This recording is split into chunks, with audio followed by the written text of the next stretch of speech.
कायदेविषयक मार्गदर्शन आता दर रविवारी आपल्या युट्यूब चॅनलवर ॲडव्होकेट धर्मेंद्र चव्हाण या युट्यूब चॅनलला सबस्क्राईब करायला विसरू नका। तसेच बेल आयकॉनलाही क्लिक करा। एव्हिडन्स या मुद्द्यावर आज आपण बोलणार आहोत। पुरावा। इंडियन एव्हिडन्स ऍक्ट 1872 मध्ये पुरावा कसा असावा, काय असावा, कोणत्या गोष्टीला पुरावा ग्राह्य धरला जाईल याच्या संपूर्ण प्रोव्हिजन्स मध्ये दिलेला आहे। पुरावा लेखी स्वरूपात असू शकतो, एखादा डॉक्युमेंट्स असेल, पत्र असेल, लिखित स्वरूपाचा पुरावा असेल तर तो रिटर्न स्टेटमेंट असतं, तर अशा वेळी तो लेखी पुरावा म्हणून ग्राह्य धरला जातो। तोंडी पुरावा, एखाद्याने ती घटना प्रत्यक्ष पाहिली असेल आणि मग तो ती कोर्टात येऊन सांगतो, घडलेली घटना तो बऱ्याच वर्षांनी कोर्टात येऊन सांगतो, रिमाइंड करतो, तर हा तोंडी पुराव्याचा भाग असतो। एव्हिडन्समध्ये इलेक्ट्रॉनिक एव्हिडन्स हा आता एक अलीकडे नवीन भाग खूप प्रचलित झालेला आहे। मोबाईलमध्ये आपण केलेले रेकॉर्ड, आपण केलेले शूटिंग्स, हे सगळं इलेक्ट्रॉनिक एव्हिडन्सच्या अंडर येतं। त्याची परमिशन कोर्टात घ्यावी लागते। पण अशी परमिशन घेताना जो कोणी ओरिजिनल रेकॉर्डिंग असेल, मोबाईलचं ओरिजिनल मोबाईल असेल किंवा कम्प्युटरचा डाटा असेल, त्याच्यामध्ये हार्ड डिस्क असते, हे सगळे आपल्याला पुराव्यामध्ये द्यावे लागतात।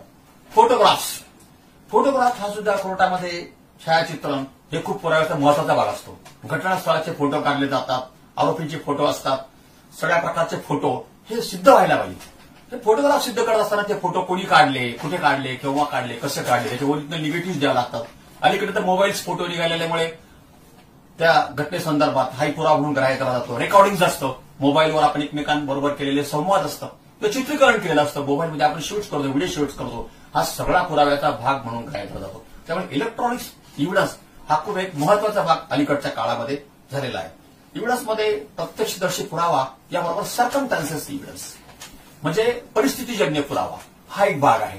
म्हणजे घटनेबाबत जर प्रत्यक्ष पुरावा अवेलेबल नाही झाला तर त्या परिस्थितीजन्य पुराव्याच्या आधारे देखील कोर्ट एखाद्या आरोपीला शिक्षा देऊ शकते। आणि हे प्रकार आता वाढायला लागले, कारण घटना पाहणाऱ्या लोकांनी जर कोणीच त्याबाबत सांगितलं नाही तर मग सर्कमस्टॅन्सेस एव्हिडन्स हा खूप महत्वाचा असतो। त्याच्या आधारे पण शिक्षेपर्यंत सगळं प्रकरण जाऊ शकतं।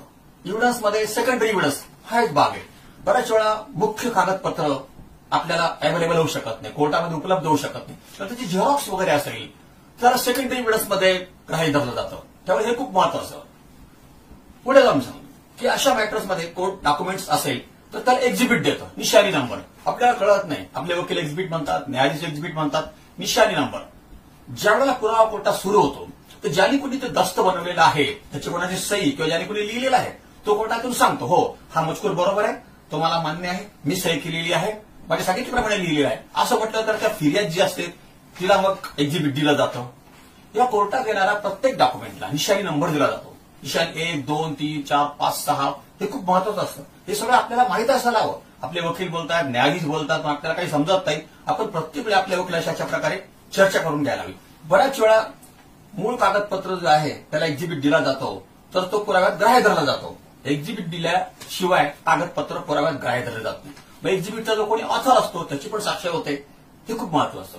आणि एखाद्या डॉक्युमेंटला एक्झिबिट देता नाही आलं तर आर्टिकल दिलं जातं, article A, B, C, D असं, म्हणजे तोही पुराव्याचा एक भाग असतोच।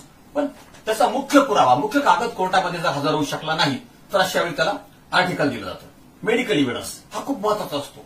आपल्याला जर मारहाण झाली असेल तर त्या जखम कशा प्रकारची आहे, कोणती जखम झालेली आहे, जखम कुठे झालेली आहे, जखमेची ग्रॅव्हिटी काय आहे, हे सगळा ग्रीवियस इंजुरीज आहे का नाही, हा सगळा भाग मेडिकल एव्हिडन्सचा भाग असतो।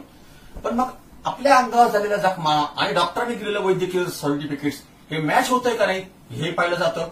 प्रत्येक मेडिकल सर्टिफिकेटमध्ये डॉक्टरांची साक्ष महत्वाची असते।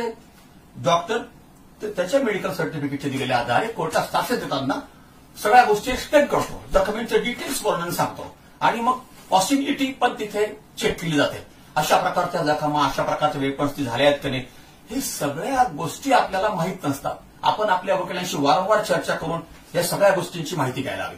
अलीकडे तर मेल, व्हॉट्सअप हे सुद्धा एक एव्हिडन्सचा भाग म्हणून गृहीत धरला जातो। आपण मेल करतो, एखाद्याला मेल केला तर तो ओरिजिनल मेल तिथे कोर्टात प्रोड्यूस केला जातो। हे सगळे मेल एकमेकांचे एव्हिडन्सचा भाग म्हणून गृहीत धरले जातात। व्हॉट्सअपवर आपण चॅट करतो, फेसबुकवर आपण चॅट करतो, हा सगळा इलेक्ट्रॉनिक एव्हिडन्सचा भाग म्हणून सायबर लॉच्या अंडर येतो। त्याच्यामुळे हे सगळ्या पण या सगळ्या डॉक्युमेंटची इलेक्ट्रॉनिक एव्हिडन्स हे ओरिजिनल डॉक्युमेंट्स आपल्याला कोर्टात द्यावं लागतं, हार्ड डिस्क द्यावं लागतं, ओरिजिनल मोबाईल द्यावं लागतं, मेमरी कार्ड द्यावं लागतं, हा सगळा भाग आहे। आता अलीकडे इलेक्ट्रॉनिक इव्हिडन्सचं खूप महत्व वाढलेलं आहे. प्रत्येकाकडे मोबाईल आल्यामुळे या सगळ्या यंत्रणाचा वापर इव्हिडन्स म्हणून केला जातो, पुरावा म्हणून केला जातो. सीसीटीव्ही कॅमेरे आहेत आपल्याकडे. आता मोठ्या शहरांमध्ये किंवा दुकानांमध्ये प्रत्येकाकडे सीसीटीव्ही कॅमेरे. टीव्ही कॅमेऱ्यांचा इव्हिडन्स पुरावा हा सुद्धा पुराव्याचा खूप महत्त्वाचा भाग असू शकतो. पोलीस यंत्रणेला शोध घेण्यासाठी सीसीटीव्हीच्या कॅमेऱ्याचा खूप उपयोग होत असतो. मेल जे एकमेकांना झालेले मेल आहे हा बऱ्याच केसेसमध्ये पुराव्याचा भाग म्हणून ग्राह्य धरला जातो. या सगळ्या इलेक्ट्रॉनिक्सचा पार्ट हा पुराव्याच्या कायद्यामध्ये आरोपीला त्याचं दोषी सिद्ध करताना महत्वाचा असतो. त्याच्यामुळे याचा आपण विचार करायला हवा. कोर्ट आपल्याला पुराव्याअभावी निर्दोष सोडलं असं म्हणतो. म्हणजे काय असतं, जो काही इव्हिडन्स आलेला असतो, सर्कमस्टन्सेस इव्हिडन्स, लेखी इव्हिडन्स, मेडिकल इव्हिडन्स, हा जर सगळं आपल्या अगेन्स्ट गेला असेल तर मग कोर्ट म्हणते की तुमच्या विरुद्ध प्रथमदर्शी पुरावा. पण या सगळ्या प्रकारचे इव्हिडन्स आपल्या केसेसमध्ये असताना ते कुठपर्यंत आपल्या विरुद्ध जाऊ शकतात याची आपण आपल्या वकिलांशी सविस्तरपणे चर्चा करायला हवी. होतं काय, कौटुंबिक मॅटर्समध्ये पहिल्यांदाच आपण कोर्टाची पायरी चढतो. या कोणत्याही प्रकारची आपल्याला काही माहीत नव्हते. माझ्याकडे तर अनेक पक्षकार असे येतात, म्हणजे मी जनरली हजबंडतर्फे काम करतो, पुरुष हक्क समितीचं काम करत असल्यामुळे बायकोचे अख्खे रेकॉर्डिंग्स, मोबाईल रेकॉर्डिंग्स मला आणून देतात. आणि मी अनेक कोर्टात दाखल पण केलेले आहे. रेकॉर्डिंग दाखल करत असेल तर त्याचा आपल्याला हँड रिटर्न द्यावा लागतो. जो काही मजकूर त्या रेकॉर्डिंग्समध्ये दिलेला आहे तो आपल्याला लेखी स्वरूपात द्यावा लागतो. आणि तो मग कोर्ट टॅली करतं का तुम्ही जो मूळ रेकॉर्डमध्ये जे काही वक्तव्य आहे ते तुमच्या लेखी स्वरूपात आहे का नाहीये हे दिलं जातं. त्याची कॉपी समोरच्या पार्टीला दिली जाते. समोरच्या पार्टीला अशी पूर्णपणे संधी दिली जाते. त्याच्यामुळे या पुराव्यामध्ये इलेक्ट्रॉनिक इव्हिडन्समध्ये तसं आपल्या लिटर्स संवाद असतील तर ते लेखी स्वरूपात द्यावे लागतात. हा पुरावा जो आहे तो आपल्या विरुद्ध वापरला जाताना बऱ्याच वेळा आपण पण कोणता पुरावा आहे, काय पुरावा आहे, त्याच्यामध्ये लेखी डॉक्युमेंट्स असेल त्याच्यामध्ये बऱ्याच वेळा डुप्लिकेट हस्ताक्षर काढलेलं असतं. मेडिकल इव्हिडन्स असेल तो तर जखमीशी मॅच होतो का नाही येतो, किंवा वेपन्स असतील, शस्त्र वापरलेलं आहे तर शस्त्र त्या घटनेला मॅच होत आहे की नाही होत आहे, त्या गुन्ह्यासंदर्भात हे पण पाहिलं जातं. संपूर्ण क्रिमिनल ट्रायलमध्ये इंडियन इव्हिडन्स ऍक्ट प्रमाणे पुरावा खूप महत्वाचा आहे. पुरावा म्हणजे एखादा खून झालेला असतो, पण जर कोर्टात पुरावा नाही उपलब्ध होऊ शकला तर तरी त्या आरोपींची पुरावा निर्दोष मुक्तता होते. त्याच्यामुळे नुसतेच आपल्या विरुद्ध केस झालेली आहे म्हणून आपल्याला शिक्षा होईल असं काही नाही.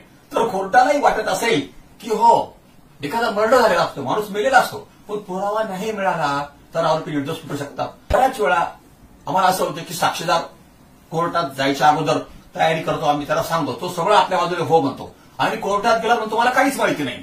म्हणजे जो साक्षीदार असतो ते बदलून पडतो, होस्टाईल विटनेस होतो. सरकारी वकील पण मग अशा होस्टाईल विटनेसची पुन्हा क्रॉस घेतात. हा सगळा भाग पुराव्याचा खूप महत्वाचा आहे.